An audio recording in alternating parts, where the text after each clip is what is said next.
I started out life with Aldi, then Tesco, Travelodge, Prezzo, and now with Butlin. Are you someone that takes yourself too seriously? I do hope not. It's impossible to do so and succeed, I think. You make decisions as a top management, but somehow it doesn't happen. It turned out we were more profitable when we were open than when we were closed. So that was quite important for us.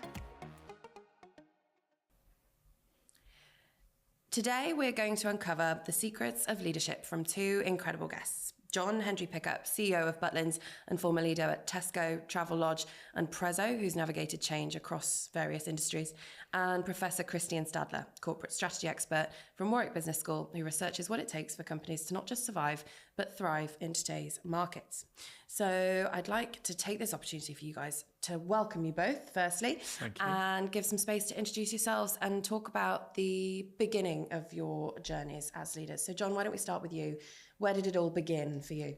Okay, so I've worked for 30 years now in consumer-facing businesses, and they've all had similar traits, I guess, in the sense that they've been high-volume, mass-market businesses that I've worked in. So after being a consultant, I started out life with Aldi, then Tesco, Travelodge, Prezzo, and now with Butlin. So everything has been consumer-facing, although obviously the sectors have been different.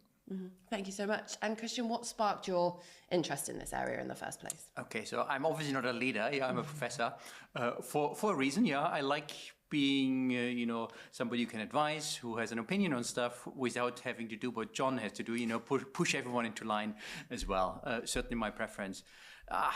Started after the PhD. I've written the first book about how companies succeed 100 years and longer, which was doing quite well. And that gave me the opportunity to also start working with companies and not just do research with them. Fantastic. Well, thank you so much. So I guess that leads us quite nicely into my first question, because when you're talking about the longevity of organizations, I suppose a lot of that must come down to the leader or leaders involved. And so what do you think, just to kick off our chat today, what do you think it takes for a leader to be able to support that longevity and ensure it? So one thing I would say is they shouldn't take themselves too serious in the sense of thinking they're the only ones who know everything. And, that means, you find nice ways to engage your team, maybe even beyond that, because there's blind spots that naturally develop if you work for long periods of time together in a small team, If you use some of techniques that you can bring in people from middle management, maybe get an opinion from customers from the front line, that helps you quite a bit, in prolonging the life of your organization. Fantastic. So, Jon, how would you say that trait is reflected in your journey? Are you someone that takes yourself too seriously? I do hope not. It's impossible to do so and succeed, I think, because, as Christian said, if you look at the volume of data that's available for businesses today, if you look at the rate of change, if you look at how consumers act and what they have at their fingertips now versus what happened before, the amount of information you have to try and take on board in order to run an organization is vast, and you can't do that on your own. It's almost an impossible concept that you've got the single all-seeing leader who runs an organization without a team. I just don't think that exists. And so therefore it's absolutely vital from my perspective that I get it right with my team, they get it right with their team, and so on and so on. You think about an organization like ours, it's one of the things I love about this, which is you generally entrust the relationship with the guest day to day to the least qualified, lowest paid people in your business. And as a consequence of that, you can't possibly be in a position where you decide everything from the top of an organization. You have to be able to get your team on board. You have to make sure that they understand what they're doing. You have to give them the confidence to do the job, to make decisions, to make mistakes and move forward. So how is it that you want that team to look around you? Because if you look at it like a pyramid, right, and you've got all these different stages and everybody will be leading something until, exactly how you say it, the frontline facing staff. Who is it important to have in the room with you on this journey? For me, a breadth of opinion is critical, and also people who are willing to stand up for what it is that they want to try to achieve themselves. So I have 10 people in my team, and I've got a combination of people who've been with the business for 30 years, as well as people who've been with the business for 12 months. And I think the combination of those things, their ability to have a view on what it is that they need to do, and their ability to work with the rest of the people in the team to disagree when they need to disagree, and to push through things and fight things out where we need to in order to get the best outcome for the business, I think is really critical.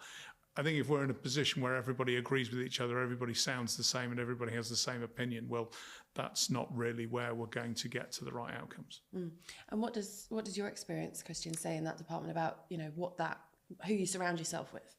So I bring in some very new, unusual voice. I've done an experiment for about a year or so with Gieswein, a company that makes sort of upper-end organical type sneakers of wool, where I joined their management team meetings armed with ChatGPT for about a year, and we kind of looked what happened.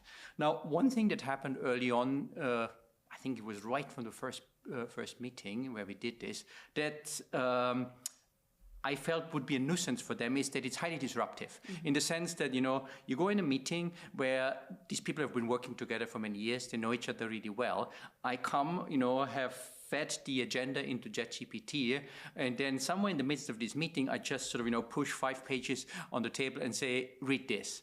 And that I thought they'll hate it, Turns out they really loved it. And they really loved it for the reason that they were saying this was making them stop and rethink. And it's not as if what ChatGPT brought to them would be so revolutionary, absolutely new, but it simply kind of helped them not to run through things as they would routinely do because they've worked so well. So I'm not sure if John have ever experimented with something like this, but I felt, it's a really cool thing to use new technology as a new voice. Yeah, so it's not like just maybe fostering some kind of continuous learning and keeping things different, are we saying, in those meetings, and mixing it up a little bit and posing new challenges? Yeah, and sort of not just run through, these two brothers who run the company, and they can complete each other's sentences. Right. So you would know, I say this will happen from the other side, and then we find agreement here. But there's something kind of fresh, which helps them to maybe think about other perspectives. For example, during this year, one of the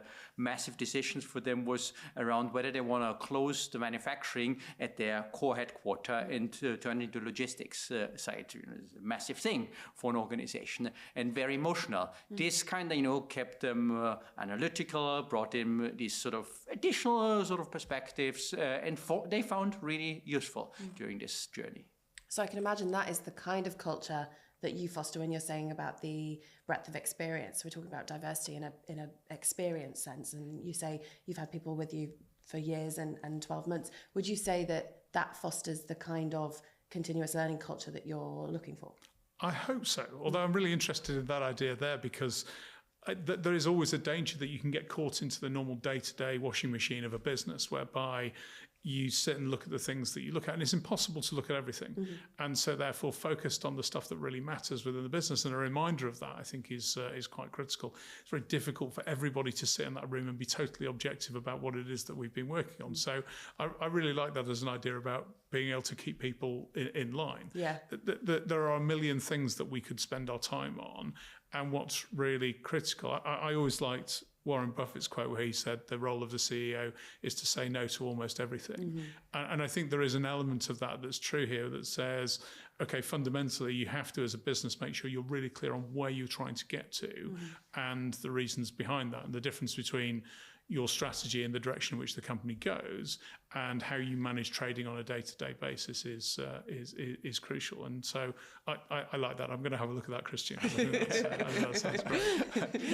And I mean, that's an extreme example, yeah. But I think there's smart techniques also how you can bring in middle management in the room.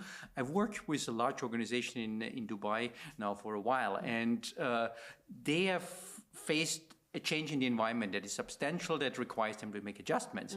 They also have a couple of departments where there is sort of natural some competition for resources, etc. Yeah, and it's less about what to do, but how can we do it so that people buy in and they don't let initiative fizzle out. Yeah? I'm sure you're familiar with this. Yeah, you make decisions as a top management, but somehow it doesn't happen, and it's often sort of middle management doesn't like it. And what I did as I worked with them is I set up first a survey that kind of gathered the opinions on trends from different parts of the organization, that they got a first feeling. But then, I think that's the more crucial part, we went into a workshop where we together, middle management, top management, started to work on, okay, what is it that we do well? What do these trends tell us? Where should we set priorities? And started to find already through the creation of strategy common ground, and hence, made it easier subsequently to implement these ideas as well. It's interesting, isn't it? Because you talk about the kind of stages down in that way. And, often if an idea or some kind of fundamental change is coming in, it will start at the top. But of course, that's where it came from. So everybody up there thinks it's a great idea. And then as you get further down, everyone gets more kind of anti-change and anti. So how do you foster leadership in leaders, the other leaders, as you work your way down an organisation? I think this is a really crucial challenge for organisations now, because I don't think it's necessarily that we have a leadership team who are all forward-looking and are accepting of change and happy to manage all of that. That's the same through an organisation. Everyone is facing into, this is a complex situation, this is something coming at me from the outside, this is what I'm hearing from our guests, and this is what I've experienced and I've done well in the past. And everybody's been on their own management journey. And so I think what tends to happen is people have their own interpretation of what goes on. I think the closer we can get to our management teams in the organisation, particularly the ones who face the guests or who manage the direct team members, the better it is. And we've done quite a lot of work on flattening our structures, on making sure that, for example, we've done a leadership development program recently, which has been led in every session by a member of the leadership team. And I think that level of connection with the team is really critical. And how you manage that loop of information so that managers within the organisation feel they have input into what's happening, what we're doing, this works, this doesn't work. So being really overt with, this is the style of feedback that we want, this is how we're going to run the organisation, so that they understand that as well, is a crucial part of it. So there's a number of layers around communication, training, how you put the message out about what you're trying to achieve, and also how we design when we land new change, what that's going to look like for team members in their jobs day to day. It sounds like the training that you mentioned there, that could be something that and maybe other organisations haven't considered, but utilising the leaders that you have and that visibility, that must create and foster some kind of a deeper connection maybe to the culture across the board. Is that something that you've found? Yes, that was part of the purpose of doing it in the first place. I'm sure we're not the first people who've done exactly that. I think that's what was important, though, and it was hard work, actually, because the time commitment was big. But I think the connection between the people who were in the room who were delivering the training and the people who were receiving it, it wasn't a straightforward stand up and listen for 2 hours and that's it. It was interactive as it has to be. And it flushed out a number of questions about why are we doing things this way when in the past this worked. And I'm sure Christian will be able to talk about that with organisations as they've evolved over time, is that things that were successful at one point in time and people who've been there have been successful with don't necessarily get you where you need to get to in the future. And so evolving that so that somebody can say, okay, I was successful in this way, but now I need to change that a bit and I need to work in this direction, is something that's requires close relationships. Yeah, and what's your take on that, Christian? I'm interested actually in something. I'd like to ask Jon about this. Yeah, how do you make sure in these sessions that people are not, maybe afraid is too strong a word, yeah, but if I sit a little bit further down in the organization, I naturally would like to please my bosses. Hence, I will find it hard typically to say things that are uncomfortable for those leaders. So how do you manage to do this in these sessions that people really feel like they can speak openly, but yet not turn into purely a complaint session, yeah, because that's not helpful either. Yeah, absolutely. And we saw that at first. There was a degree of reticence to start with, but there were 9 sessions that everybody went on. And so therefore, as we evolve over time, so at the end of each one, we would put together information from what people said and feed back to them.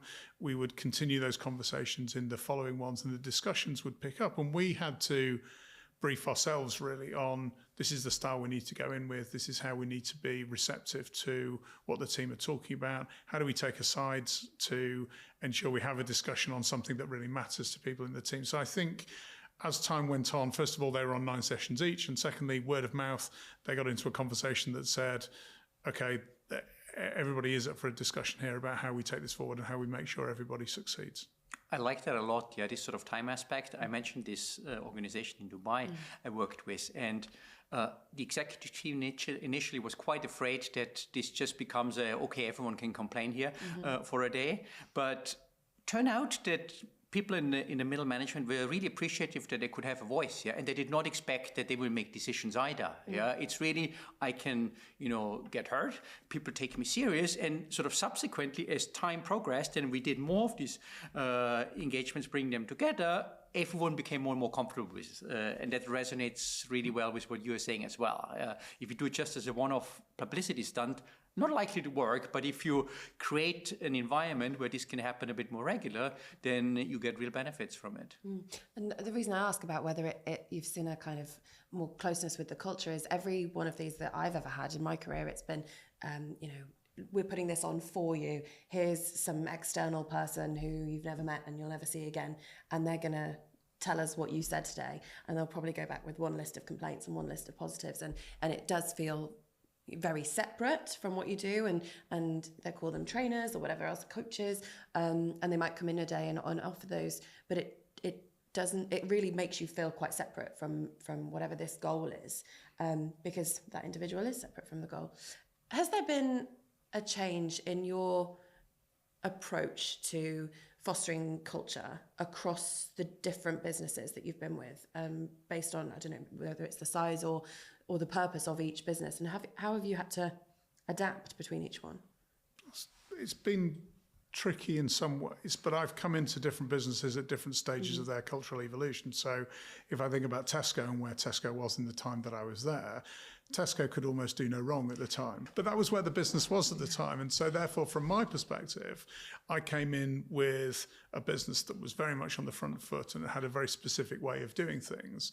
And so there was an element of me adapting to that. And it's an enormous organisation. And whilst I ran a decent sized business myself within that, I was not sat on the board. I wasn't running a country. I wasn't doing something like that. So I was adapting my style to what I was doing there. That's very different from what I was brought in to do here with Butlins, because Butlins was in a position where it wasn't really clear what it was going to be. This is a 90-year-old business now, so therefore there is an element of resilience and longevity that sits within that. But I think the direction and purpose that the business had picked at that point in time, it wasn't really clear on where it was going and what it was trying to do. Where the team had got to with how they were trying to position it certainly wasn't resonating with the guests when we talked about it. So there was an expectation from my point of view that I, first of all, helped to set the direction that we were going to go in, and also then worked on how the culture needed to evolve in order to deliver against that. Yeah, and work with it, right? Because presumably when you're looking at the longevity again, at what point is there a right time to pivot? Is there a bad time to pivot? How do you make those adjustments as an organization? It works best if there's real trouble, yeah. And the larger the organization, the more true it is. Because very large organizations, hard to turn around, make substantial changes, and it's when they really hit with a crisis point that they can make substantial changes. I spent some time in Shell and written in my PhD also in that book about them. They had a point in 1999 when the oil price dropped below $10 a barrel, which, in good years, recently we have been close to $100 a barrel. So you can imagine how bad $10 per barrel is. The entire industry that year lost 500,000 jobs. Now, at this point in time, a company like Shell, they had enough reserves which they could flush into the system to smooth over. But the people in charge, they decided to do the opposite. Yeah, they really wanted the organization to feel the pain, so they could make some changes that meant centralizing a little bit. Yeah, it's a very decentralized organization historically, and they wanted to have more sort of regional responsibilities than just country responsibilities. I don't think they would have been able, without this crisis, to ever get to this point. What in Europe, for example, was a term was the barons of Europe for those who headed the big countries out here, and without them being in a situation where they were really worried, they would have not given up any power. So timing, very crucial. Because as a living, breathing human being, my perception and the way that people in my circles have spoken about Butlins has certainly shifted, maybe in the last 10 years. And then obviously in the middle of all that, you've had COVID. And so what has it gone from and to? How has that mission looked? It's interesting listening to Christian's conversation about the oil industry and what happened there. And it's almost a shame in some ways that companies have to get to a point where things are really difficult for them to make some change. You sort of see why that is. People have been successful in what they've done in the past and they want to cling on to that.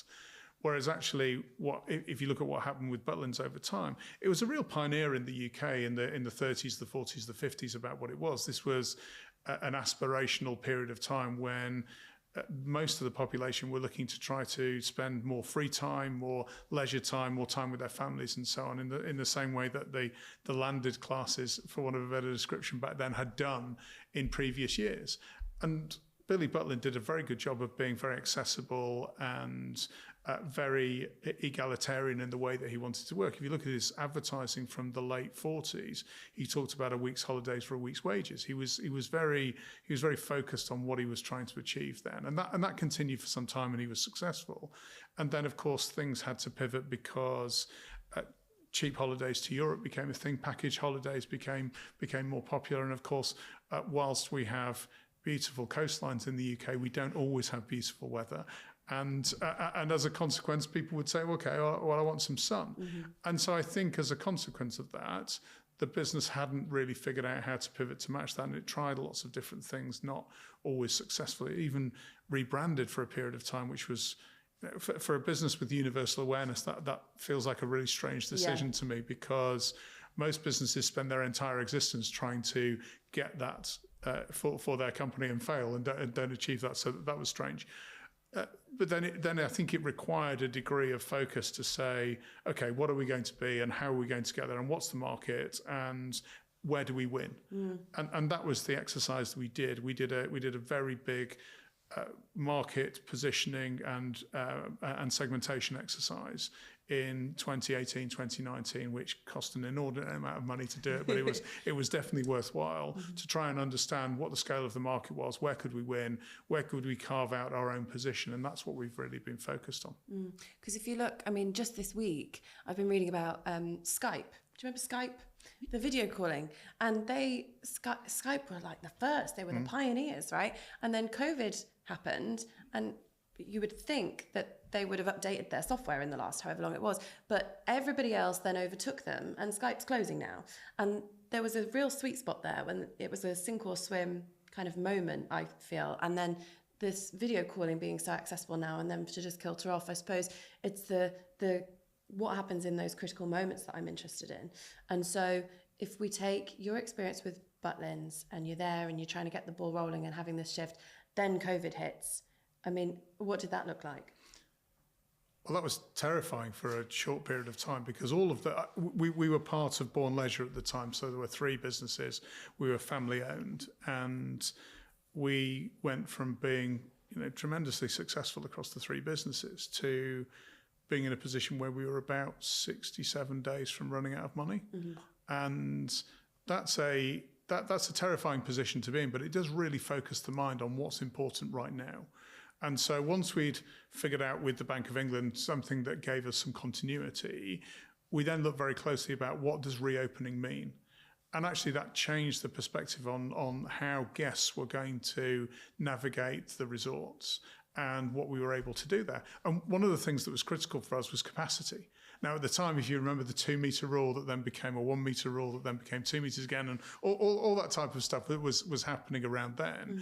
But capacity became the most important thing for us in order to be able to deliver a profitable reopening.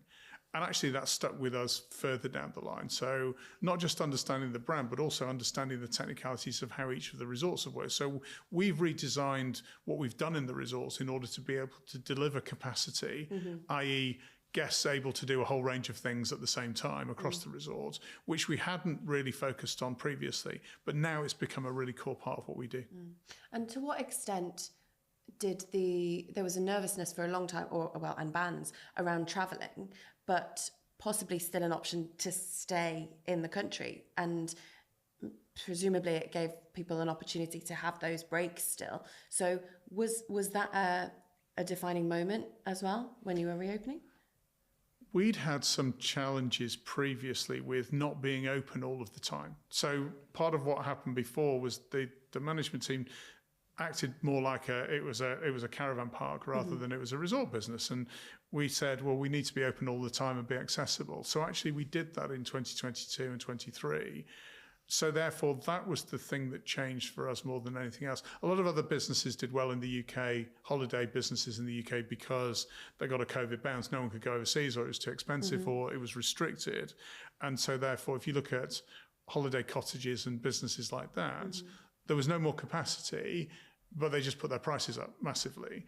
And so they did really well in those years, but obviously that settles down afterwards. For us, we actually increased our capacity because we just opened where we were closed. And it turned out that, and this won't be the most surprising thing you hear all day, but it turned out we were more profitable when we were open than when we were closed. So that was quite important for us. Yeah, but write that one down. That was exactly that won't be the most surprising thing I say all day. But that was the big change for us, really. And so it just happened at the time when people were coming back out of COVID. And has that shifted anything across the organisation, like with the culture? Is it moving from, like you say, the caravan park to the resort? Is it feeling more like that across the board now with everybody? I think everybody's clear on the fact that we are set up to do what it is that we're supposed to do. From a guest point of view, we're here to be the home of entertainment. That's what we describe ourselves as, because we're very much high energy, lots of activity, give me loads of things to do both day and night. That's what our guests are looking for, which is very different. It pulls us quite a long way apart from what people do with caravan parks or centre parks or the likes. All good businesses, just different from what we're doing. So it allowed us to sharpen up very much on the things that only we can do. And so what shift have you seen, Christian, when you're looking at longevity of businesses? Was that COVID a kind of make or break time for many? So first, I need to add that I'm still one of these last standing Skype users, and I just had to switch. My mom back in Austria, she can only handle a traditional phone, so WhatsApp calls is not an option. I did my first non-Skype call in years with her yesterday, so adjusting on that. So is COVID any different now? Interesting enough, I would say if I look historically, there have been dramatics up and downs at many points in time, and we always overestimate the crisis we're in right now. Hence, there's some sort of consistency how we can walk through those things, because look back, Second World War, rise of new technology. Now we speak of AI, but there was a time without internet. There was a time without computers. All of these adjustments were really dramatic. Now, so what does help, more generally speaking, regardless of whether it's COVID or not?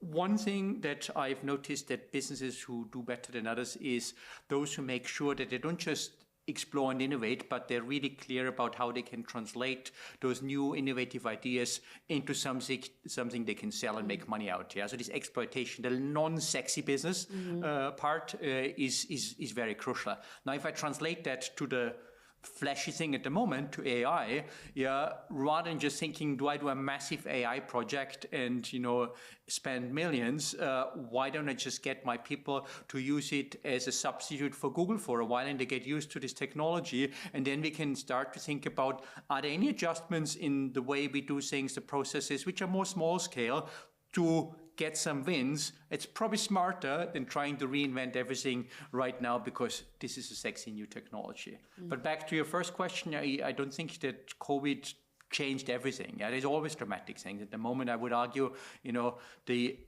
sort of re-emergence of politics in the business world, in the Western world, that's really new. I think many emerging economies have always been used to this, that if you don't have a good connection to the politicians, you'll be in trouble, but that's somewhat, well, I'm exaggerating. I think it always mattered to some extent, but it's more noticeable and more dramatic at the moment with particularly, these overnight shifts that we get from the White House.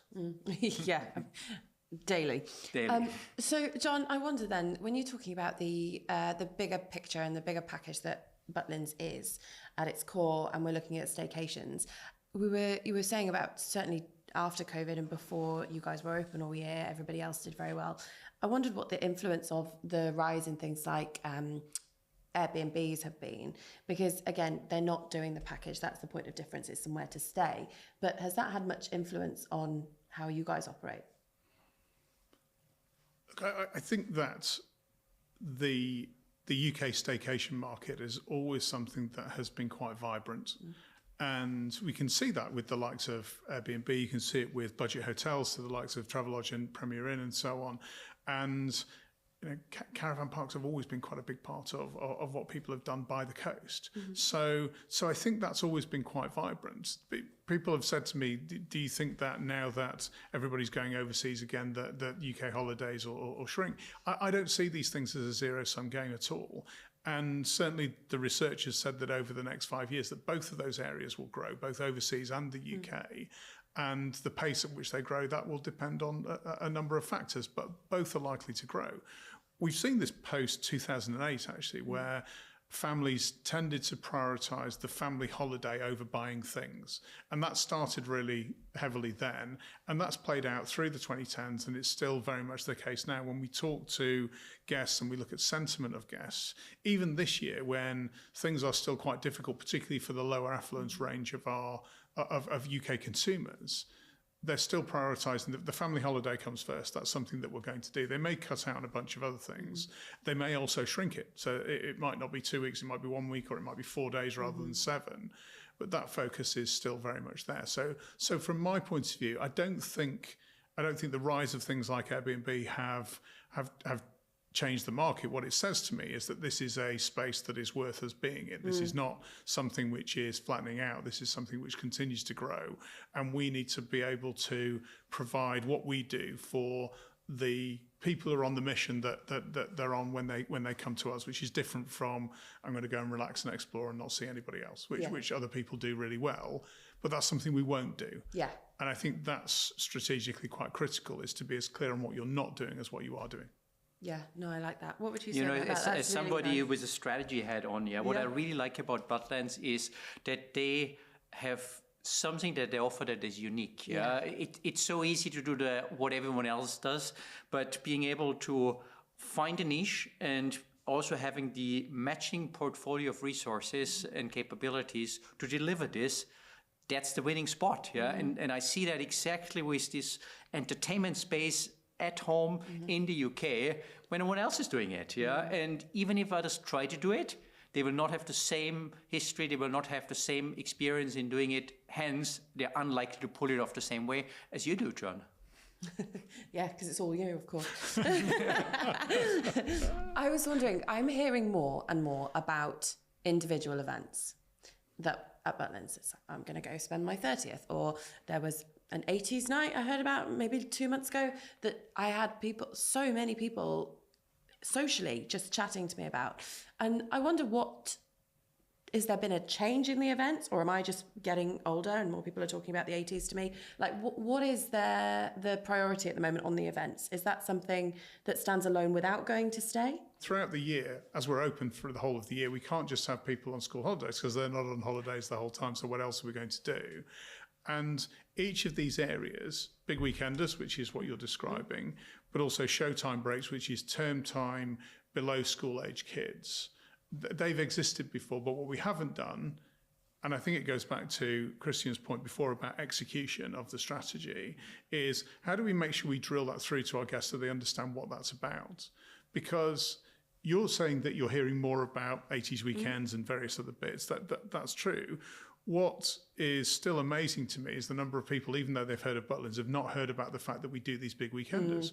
So being able to pinpoint and be specific on what they are, and also get that message out to guests in the most cost-effective way that we can, has been a really critical part of the last few years. And defining what we're about has been a real big focus for the team, because defining the strategy, even though, like I said, it was expensive and complex, that took probably 6 months. I think this bit takes 10 years. Yeah. Because to really make sure you hone that and get that home to guests and refine that, improve it to give them exactly what they want and take away the stuff that they don't want, that's 10 years plus. And arguably, I'm sure you'd have a view on this, Christian, but arguably it's forever. Yeah. Do you get lots of guests from outside the UK, or is primarily from the UK? It's all UK. So we have virtually, well, we have no inbound traffic, but we'll have people who are staying in the UK or resident in the UK who are from overseas who will come, but there's no inbound. So it's a really interesting balance because everybody in the UK knows Butlins. Almost nobody outside of the UK knows Butlins. I remember having that conversation with the cohort in the MBA at the business school. And I asked who's heard of Butlins, and it divided the audience really clearly. People knew it really clearly from childhood, and then others had never heard of it at all, other than looking at what we were talking about on the day.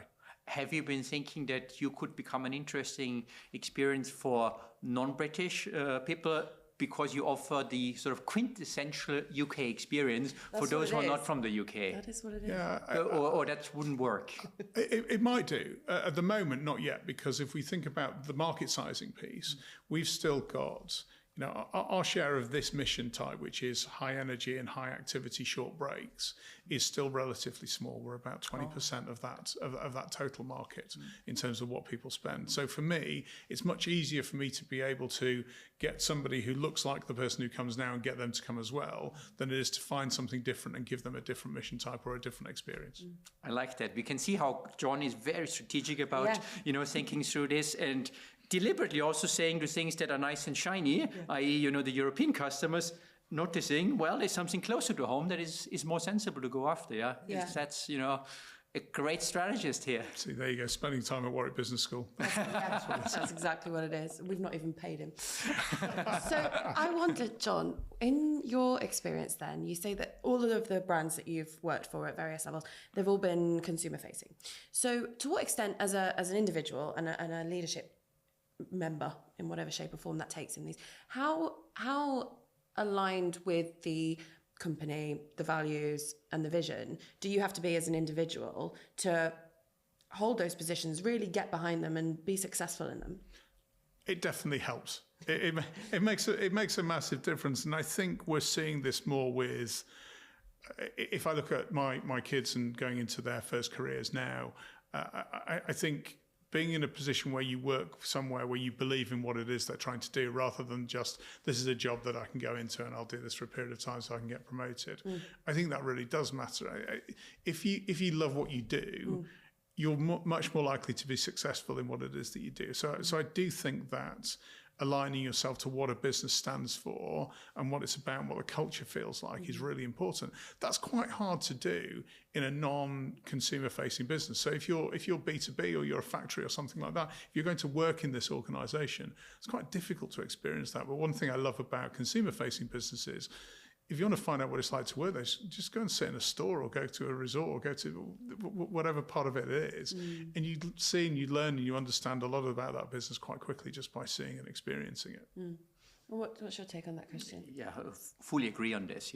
What I can add is that all layers of bosses matter a lot in this as well. If you have a boss whom you hate, you're going to go in and hate the job regardless of whether in principle you like the idea. So hiring, getting the right people in, it's massively important, but I'm not spilling a big secret here.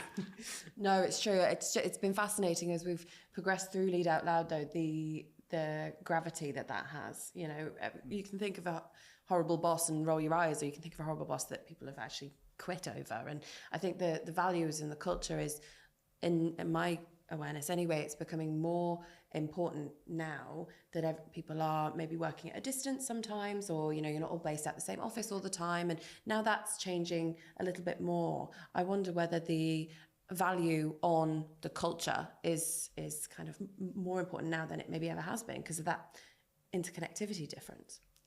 I don't know. I think culture has always been a really vital part to the success of an organisation. What seems to have changed, and Christian touched on it, but what seems to have changed over time is that individuals within organisations willing to say, I'm just going to quit because I'm not putting up with, I don't believe in this, or I'm not putting up with this person or that behaviour or so on. I think that's either it's more prevalent or it's certainly more discussed now than it probably ever has been before. So all three of my kids are in their 20s. If I look at how they interact over the world of work and what's important to them and what's not, I don't quite buy this thing that says, oh, Gen Z don't want to put any effort in and they don't do this and they don't. I've seen that I think it's lazy thinking. I've seen that in all age groups where there are people who work really hard and there are people who don't really do more than they absolutely must as a minimum. I think that happens all the time.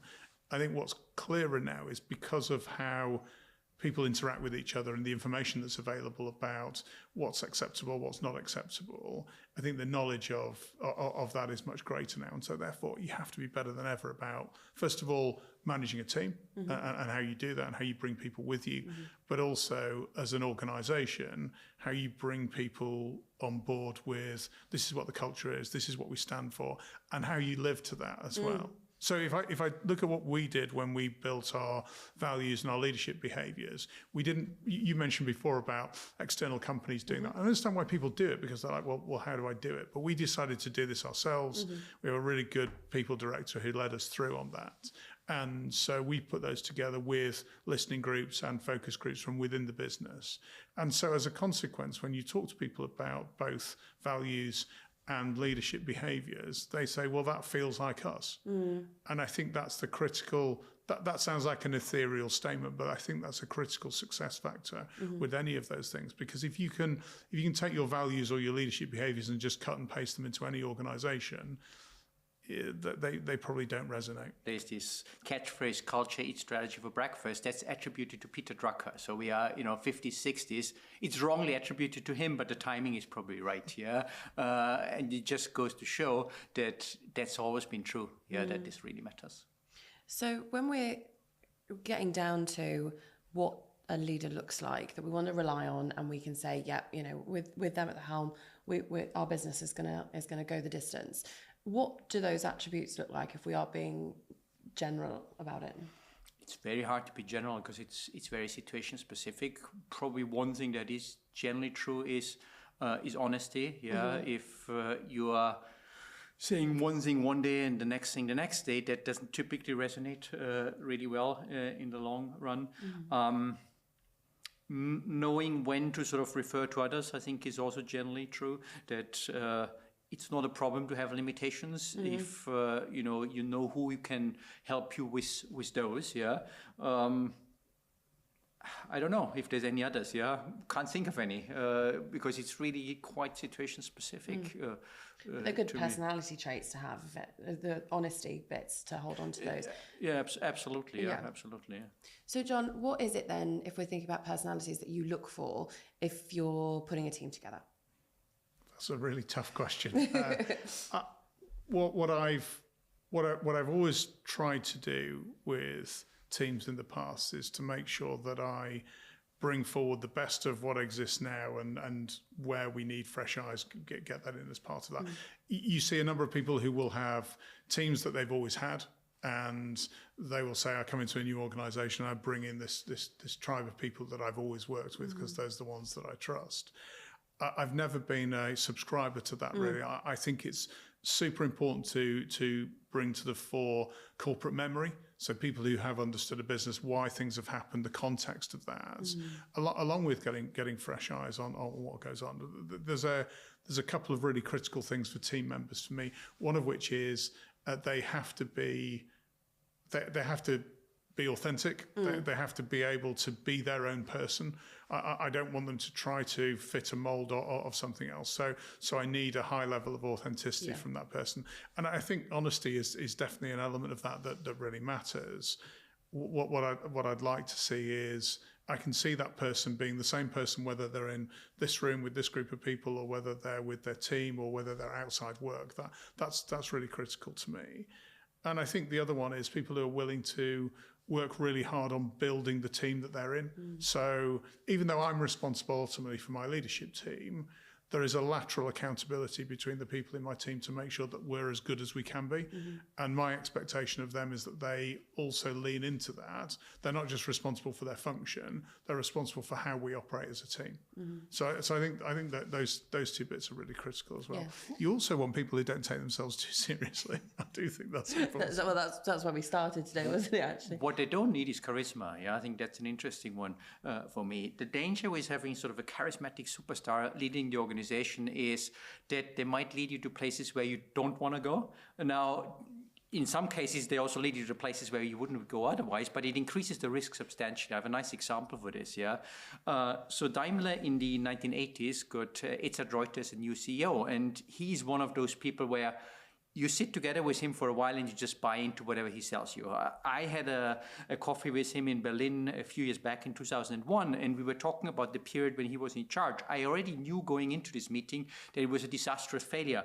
But by the end, I sort of started to think that, oh yeah, he was right. He would have just needed a little bit more time to do things. And this ability of him to get people to do things that they would never do but didn't really make sense in this organization was exactly the problem, yeah? So, he made investments in the defense industry, which was pretty controversial in the 80s in Germany still, given the history from the Second World War.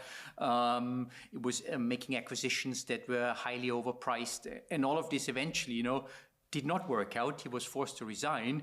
Daimler had to report the largest loss any German company had declared since the Second World War. But he, nonetheless, is in a position to somehow convince you that what he was up to is right. It's a big danger, yeah? I feel if you have a charismatic superstar, and in the political domain, we might maybe a little bit more sensitive at the moment, where charisma can also make things happen that maybe is not so good for everyone. Yeah, but how do you make that happen? You can't put in a job description also no charisma. Yeah, I think there's a combination of things that work well to govern an organisation, and that comes from not just the individual but from above and from below as well.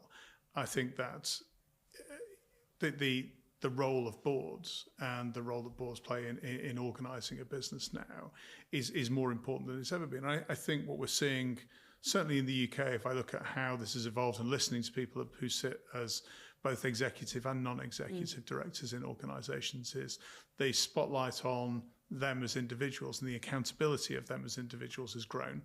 It's not just a tick list exercise that people can step into boards because it means that their CV looks good. I think what they have to do now is be really accountable themselves and hold the executive team accountable. Yeah. So I think the way through that, it's quite difficult.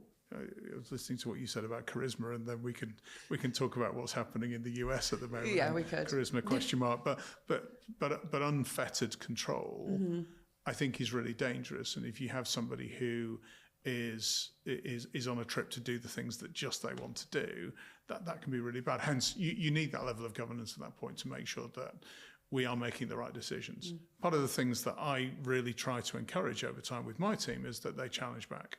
Certainly from anything that I've said, and I ask that question a lot about, tell me the things that I can do better, tell me the things that I can improve in terms of how I work with you, and always make sure that if something's bothering you, if something's on your mind, whether it's in the group or whether it's individually, you have to tell me.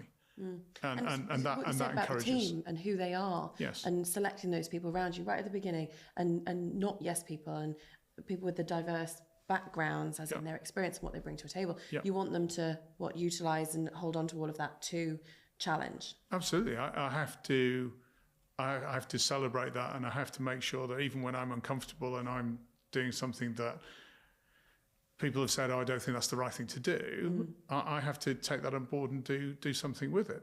All the way back to what we were talking about before with the leadership training program that we're working on at the moment. So the next stage to that for me is I'm in the resorts this week. I'm visiting. I'm going to talk to them about, right, how have you found this? What are you doing to implement that? What would you do differently? So that we encourage as much as possible people to speak up and have a view on what it is that they're seeing. I don't want them to do that in a negative or a disrespectful way. We all need to respect each other in terms of how we have conversations. But if the point is we're doing things that make the business better, then I want people to have an opinion. It's a really dangerous place when you have a hierarchy that controls everything from the top and doesn't take feedback. It sounds like that's exactly what your example was. That's precisely what it is, yeah. And to find modes where this is possible, that people can speak up and you can hear them as well. Would you say that's down to the individual leader and their style? Or would you say that perhaps some of the culture within the organisation plays into it? Well, these things, they're all interlinked. Yeah. Obviously, if you have a leader who doesn't want to have people to speak up and is uncomfortable, he or she is likely to discourage this. Yeah. Now, an organization which has a culture that wants this to happen is more likely to choose a leader who is doing this. Yeah. Hence this interlink. Yeah. On top of this, you need to find modes, processes that enable you to do this as well. Some of it can be quite informal. Sometimes it makes sense if you put some structure into this process as well. I don't know, maybe, for example, if you work on the next round of strategic renewal, then set up a process that puts different voices into the room and that people can air their opinions on this. That's usually a crucial point to do so. Some organizations work well with some form of online forums where people voice this. So it depends really, your organization will find the right mode that is best for you. No, that's interesting, because I'm thinking about the way that culture, when faced with change, and how that functions. And you've given us an example of how it can go really wrong. But, the concept of anticipating change, how might that come into play if you've got culture A there, where you've got a kind of dictatorial setup, versus one that John describes of a kind of two-way conversation, open, honest and authentic? So in fact, many of the ideas that are fruitful, providing you with new directions, are likely to come from somewhere inside the organization. You need to find ways to amplify them.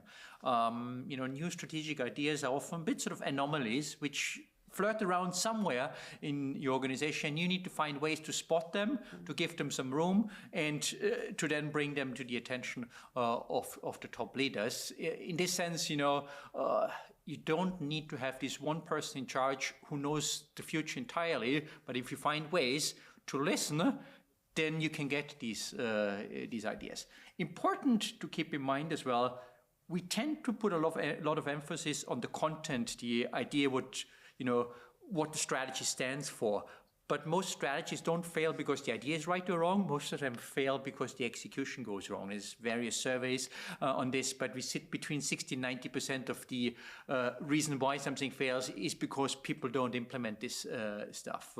There's an interesting survey that looked simply at the question whether people know what the main strategic priorities are. And they had, I think if I remember correctly, about 4,000 people which were surveyed, 140 organizations.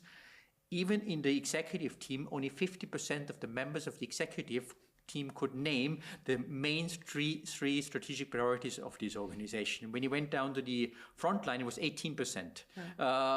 It shows us where the problem sits, and you need to constantly repeat that, which is not easy to do, considering for you as the person in charge, you do this every day. You automatically assume everyone else will know what it is, But find constant reminders, and you're thinking you're boring everyone to death. Turns out they need to be bored to death, that they're really ingrained. Yeah, and thinking about a company with the size of Butlin's and with, so many different people at all different levels all over the country, do you find that because it's customer facing, that's, I don't know, maybe even more important that the values are shared and instilled at every single level? Well, I completely relate to what Christian said, because I think that still our biggest strategic risk right now is execution risk. And I think that becomes even more prevalent in a world where money is tight and people are being really careful, and we've got a load of on costs coming in our direction, and how we manage that through is really important. And that is our biggest challenge, is getting that information across to every team member, because not everybody at all levels is great at managing and communicating with their teams. So this was part of what we did with our leadership program that we've done recently. There's still ongoing. Is how do we refine this down to the things that really matter and what we'd need to see day to day in the organisation for us to succeed in the areas that we want to. And we've been talking about the core points of our strategy for 3-4 years now. And there are still people who it doesn't resonate with and don't really get it. Fortunately, I'm delighted to say that everyone in my team understands it really well. That would be a worry, seeing as they're doing it. That would be more worrying. Yeah. I think this is where you blend how you behave day to day, what your actions are with what you design into your organization.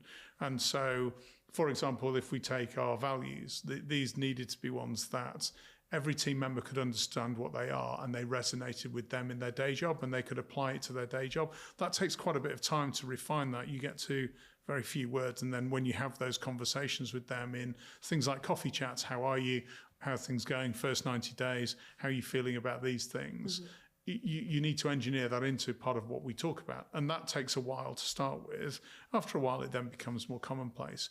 But when you have a team turnover level, which is about 30-something%, which is where we are, which is fairly normal for our industry, then you think that a third of people come in and they haven't heard this before. How do we make sure that they're part of that as well and they start working that way as early as possible? So it's a never-ending cycle of making sure that every single team member in the organisation understands what it is we're trying to achieve and why.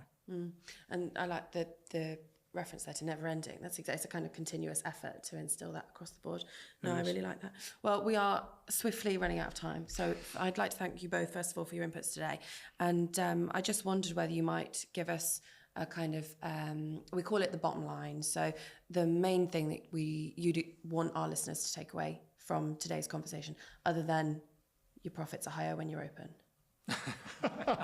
That definitely wouldn't be the one thing. I reckon that everybody listening would know that straight away. From my point of view, I think the critical bit is, in a consumer-facing business like this, is how do you make sure that all of your team members who are facing your guests really understand what it is that their role is, what they do well, what they don't do well, and how we celebrate the stuff that goes well and how we help them with the stuff that doesn't go well. Because back to the execution risk point, that's where we'll either get it right or wrong. No, thank you. And Christian, how do leaders make sure their businesses last? Open up your strategy. You'll not be surprised I wrote a book about this. But the good news for leaders is you're not alone. There's many people you can rely on. If you want to do this, reach out to Warwick. We'll help you. Absolutely. Well, again, thank you both for our guests for sharing their experience today. And remember, you can subscribe for more leadership insights. You can follow us on LinkedIn, TikTok, and Instagram. And we'll see you next time on Lead Out Loud.